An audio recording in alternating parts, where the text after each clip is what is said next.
দর্শক বিরতির পর আবারও ফিরে এলাম সকালের বাংলাদেশে।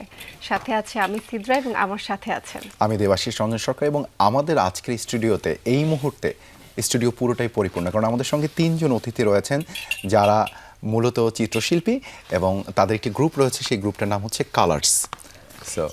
আমরা একে একে একটু পরিচয় করিয়ে দিতে চাই আমাদের চিত্রশিল্পীদেরকে।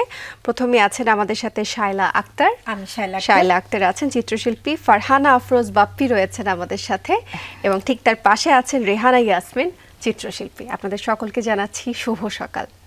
শুভ সকাল। আমরা শুরু করতে চাই। আমাদের আর এই অনুষ্ঠানে মাত্র দুটি অংশ রয়েছে, সেই দুটি অংশেই আপনাদের 3জনের গল্প শুনতে চাই, যে কারণে গল্পগুলো খুবই সংক্ষিপ্ত আকারে শুনতে চাই, কারণ সময় হয়তো কুলোতে পারবে না খুব বিশদ গল্প করবার জন্য আমাদের হাতে।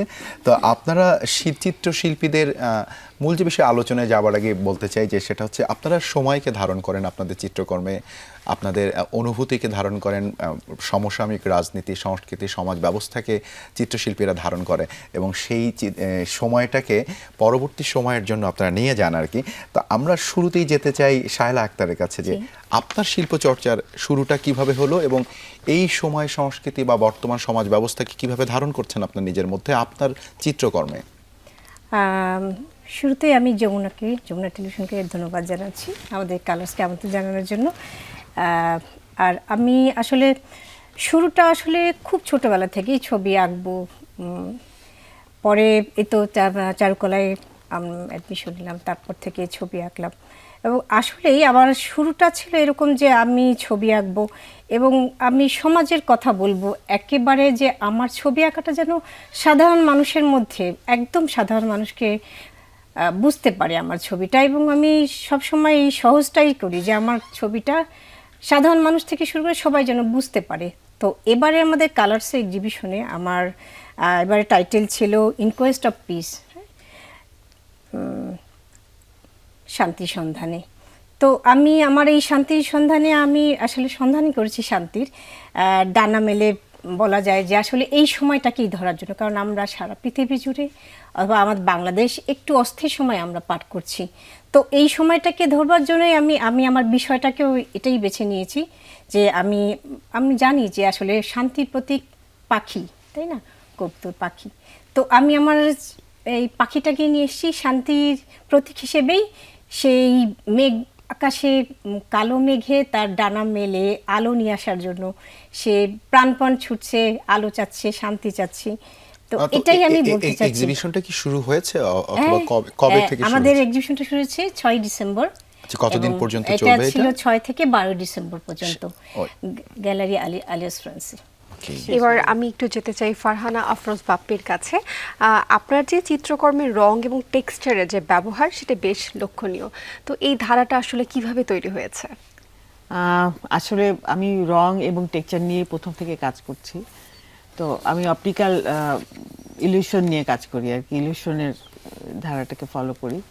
এখানে কিছুদিন আগে আমি একক প্রদর্শনী করেছিলাম মেডিটেশন অফ পিস, এর ওইটার ভিতরে আমার কিছু কাজ ছিল।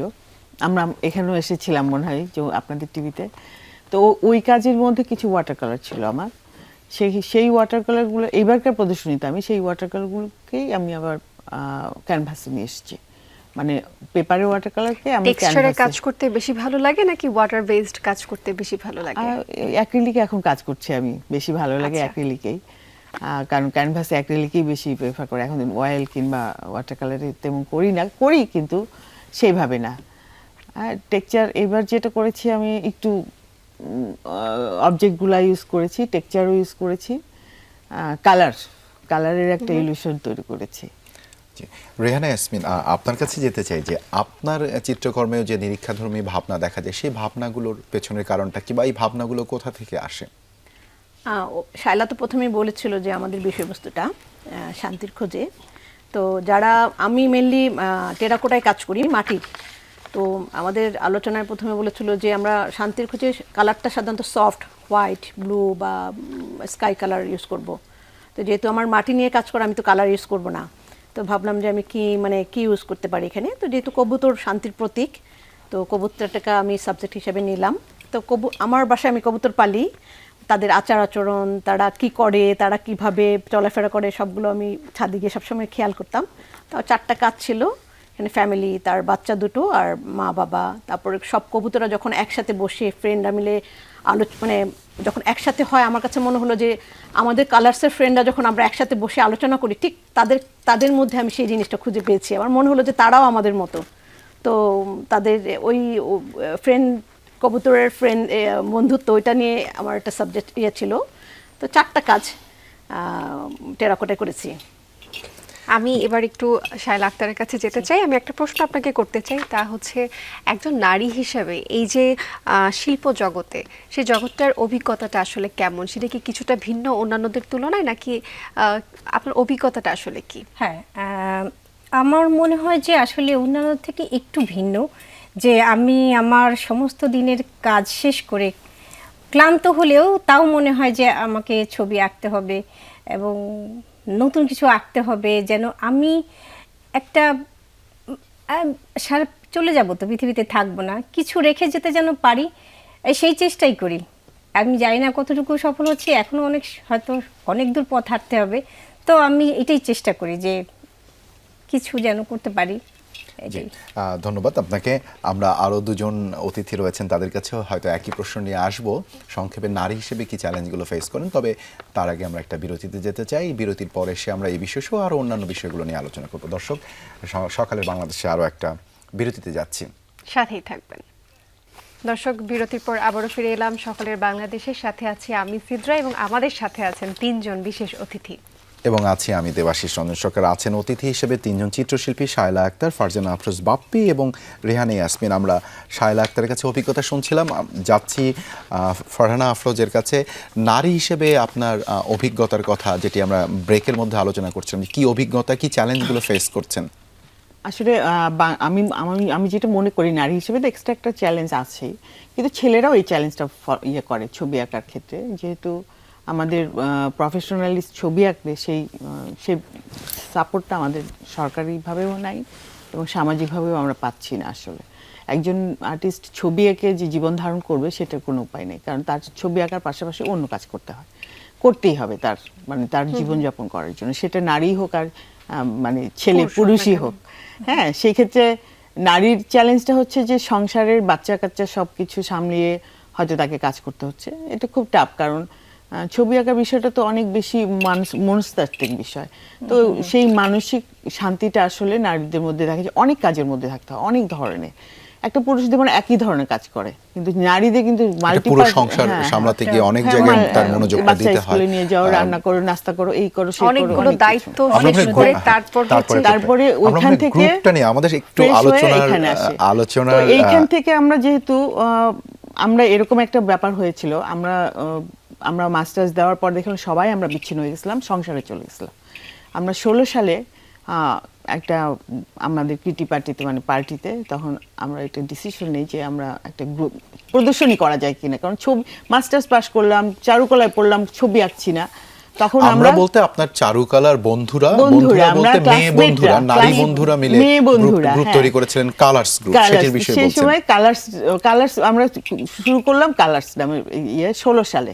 কতজন সদস্য রয়েছেন কালার্স? আমাদের প্রথম প্রদর্শনী হয়েছিল 13 জনের, এখন আমরা 8 জন আছি। বিভিন্ন সময় হেরফের হয় আর কি, অনেক সময় কেউ কোনো প্রবলেমে থাকলে সে আঁকতে করতে পারে না, কিন্তু আমাদের 16 সাল থেকে এই পর্যন্ত 25 সাল, 10 বছর হয়ে গেছে। এবার এটা আমাদের 12তম প্রদর্শনী হলো। রেহানা ইয়াসমিনের কাছে একটু কালার সম্পর্কে জানতে চাই। ও যে বলেছে যে অনেক আমাদের চারুকলায় একটা হলো আমরা পড়াশোনা করেছি, তখন কিন্তু আমরা শিল্পী না, আমরা স্টুডেন্ট, পড়াশোনা করেছি, কিন্তু সেই মানে চর্চাটা অনেককে ধরে রাখে, অনেককে ধরে রাখে না। তো আমরাও পাশ করে জাস্ট সংসারে ইনভলভ হয়ে গিয়েছিলাম। তো এর মধ্যে আমাদের ফ্রেন্ডদের প্রায় আমরা 30 জন মেয়ে ছিলাম। তো 30 জন মেয়ের মধ্যে পাশ করে আমরা সবাই সংসারের মুখে হয়েছিলাম। তো এর মধ্যে 2 জন ফ্রেন্ড শুধু কন্টিনিউ কাজ করতো। যাই হোক, প্রায় 10 বছর হয়ে গেছে, বাচ্চারা একটু বড় হয়ে গেছে, তখন ওদের প্রদর্শনীতে আমাদেরকে ইনভাইট করতো, কিন্তু নিজের একটা ক্ষুধা ছিল যে ওরা করতে পারলে আমরা কেন করতে পারবো না। যাই হোক, একদিন আমরা ফ্রেন্ডরা বললাম যে চল আমরা বাসায় একটু, মানে যারা কাজ করছেন না, যারা কাজ করছেন না, তো সেটা আমার বাসায় প্রথমে ছিল, বললেন নিজের মধ্যে একটু ক্ষুধা ছিল। হ্যাঁ, ক্ষুধা ছিল, মানে আমার চাহিদা, আমি পড়াশোনা করেছি কিন্তু এটা আমি চর্চা করছি না, ওদেরটা দেখে আমার নিজের খারাপ লাগছিল। তো ইনভাইট করার পরে আমরা অন্য নিয়ে আলোচনা করছি, মানে মেয়েরা বসে গল্প করা মানে তো শাড়ি গহনা বিভিন্ন ধরনের ইয়ে করা। যাই হোক, আড্ডা টাড্ডা শেষ, পরের দিন যে কোনো একটা পত্রিকায় দেখলাম যে মহিলারা বসে কিন্তু আমরা ভালো বিষয় নিয়ে আলোচনা করতে পারি। সেই বিষয়টা থেকে আমাদের মনে হলো যে না, আমরা একটা প্রদর্শনী করি। সেই থেকে আমাদের যাত্রা শুরু। 2015 থেকে আমাদের ফার্স্ট প্রদর্শনী শুরু হয়। আজ 2016 থেকে শুরু হয়। পুরো এবার আমরা আলোচনা ছিল আমরা আলোচনা শায়লা করি। আক্তারের কাছে আসতে চাই। বর্তমানে তরুণ শিল্পী যারা রয়েছেন তাদের জন্য আপনি কি পরামর্শ দিবেন, এবং তার সাথে আরেকটা প্রশ্ন যোগ করতে চাচ্ছি, কালার্সকে ইন ফিউচারে আপনারা কোথায় নিয়ে যেতে চান?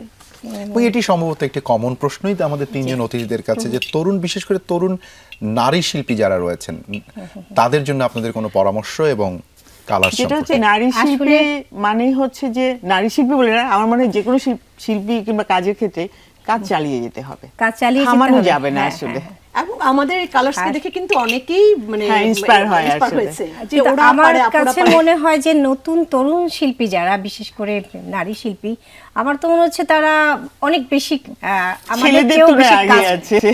কাজ করছে, আগায় যাচ্ছে এবং তারা আসলেই ভালো করছে।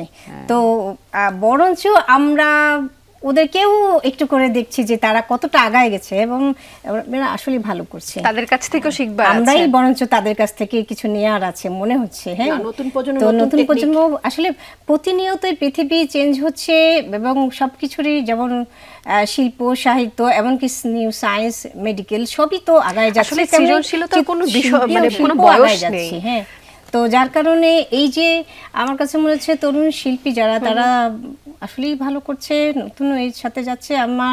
আমাদেরও বরঞ্চ তাদের কাছ থেকে নেবার আছে। আপনারাও নিশ্চয়ই একমত। অবশ্যই একমত। একটা বিষয় সেটা হচ্ছে যে জায়গাটা আপা কথা বলছিলেন যে এই যে সময় আগাচ্ছে, সময়ের সঙ্গে সঙ্গে প্রযুক্তি আসছে, ডিজিটাল মাধ্যম এখন যুক্ত রয়েছে, সেটি শিল্প চর্চার ক্ষেত্রে কতটা চ্যালেঞ্জে ফেলেছে আপনাদেরকে, বা সেটির সঙ্গে কিভাবে শিল্পীরা খাপ খেয়ে নিচ্ছে? হ্যাঁ, এখন যেমন নতুন এআইটিআই অনেক কিছু হয়েছে, এটা তো অবশ্যই আমাদের জন্য চ্যালেঞ্জ, কিন্তু তারপরে এটার সাথে তো খাপ খাওয়াতে হবে আসলে। মানে এখন মানে এআই নিয়েই যেহেতু কথা বললেন, যে এখন তো মনে হয় যে একজন অফিসে ডিজাইনার দরকার নেই, এআই কে বলে দিচ্ছি, ডিজাইন দিয়ে দিচ্ছে এআই। কিন্তু আমার কাছে মনে হয় যে আছে, ওটাও আছে, কারণ যে সে হয়তো মানে একজন এআই করছে কাজ, কিন্তু ছবি আঁকা তো আসলে অন্তরের কথা বলা, আমার ভেতরের মানুষটাকে নিয়ে আসুক, সেই জিনিসটা তো আসলে মানুষকে দিয়ে করতে হবে, মানুষের হাত দিয়ে আসবে, মানুষের ভাবনা থেকে আসবে। মানে একজন ডিরেক্টর তো লাগে নাটক হ্যাঁ, করতে, তাই তা না? তো করতেই হবে। তো এইটা আসলে এই ক্ষুধাটা থেকেই যাবে মানুষের। এআই যতই উন্নত আসুক, পৃথিবী আর্টিস্ট যতই লাগবে, আধুনিক আর্টিস্টের খুব জায়গা গুরুত্বপূর্ণ একটা কথা artist-এর বলেন, এটা একটা থাকবে। আর্টিস্ট বা একজন ডিরেক্টর তো লাগবে, একজন নিয়ন্ত্রক তো হ্যাঁ, দরকার। AI মানে কে এটা কি হবে, কালার কি হবে, কোন দিকে শেড যাবে, এসব বিষয়গুলো তো আছে। মানে AI করে দিবে, বরং কিন্তু এআই কে প্রম্পট দেওয়ার ভাবনাটা ওই পেছন থেকে একজন আইডিয়াটা আর্টিস্টকে তো করতে লাগবে। লাগবেই। আইডিয়াটা তো রেহানা ইয়াসমিন, আপনি একবারই কম কথা বলছেন, যদি আপনি যুক্ত করতে চান কিছু। না, মানে আমি কিভাবে বলবো যে একটা যান্ত্রিক একটা জিনিস আর মানে আমার মনের ভিতরের একটা জিনিস, এটা আমি আলাদা, সেটা দুইটার মধ্যে কিন্তু অনেক পার্থক্য। একটা আর্টিফিশিয়াল আর ন্যাচারাল জিনিসের মধ্যে কিন্তু অনেক তফাৎ আছে। যে এটা দেখে আপনার যে একটা স্টুডিও ধরলাম, আমি একটা স্টুডিওতে নাটক করে যেই মজাটা মানে আমরা পাই দর্শকরা, একটা ন্যাচারাল জায়গায় গেলে কিন্তু আমরা অন্যরকম একটা মাটির ঘর, গাছ, আকাশ, তো এইটাই ছবি আঁকার ক্ষেত্রে এআই আর আমাদের শিল্পীদের দুইটার মধ্যে পার্থক্য, যে একটা শিল্পীর ভিতরের অনুভূতিটা প্রকাশ করে। আমরা একবারই শেষ দিকে চলে এসেছি সিদ্রা, আমরা যদি শেষ 30 সেকেন্ড সময় পাই হাতে, সেক্ষেত্রে জানতে চাই তিনজনের কাছে, যে কেউ প্রশ্নের উত্তরটা দিতে পারেন, যে আগামী বছরে কি প্ল্যান আপনাদের? নিশ্চয়ই এই এক্সিবিশন কন্টিনিউ হবে পরের বছরের জন্য? আমাদের এক্সিবিশনটা, প্রদর্শনী কিন্তু প্রতি বছর একটা করা চাই।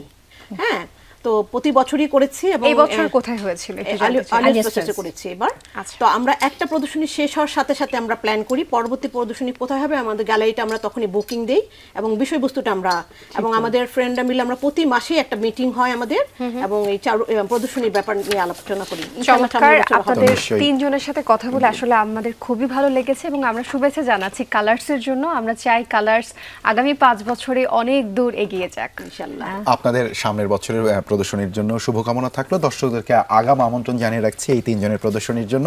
যাই হোক, আমাদের সঙ্গে আজকে অতিথি হিসেবে উপস্থিত ছিলেন তিনজন চিত্রশিল্পী, শায়লা আক্তার, ফারহানা আফরোজ বাপ্পি এবং রেহানা ইয়াসমিন। তিনজনকে ধন্যবাদ সকালের বাংলাদেশে ধন্যবাদ আসার জানাই জন্য। আমাদের পক্ষ থেকে। জানাই।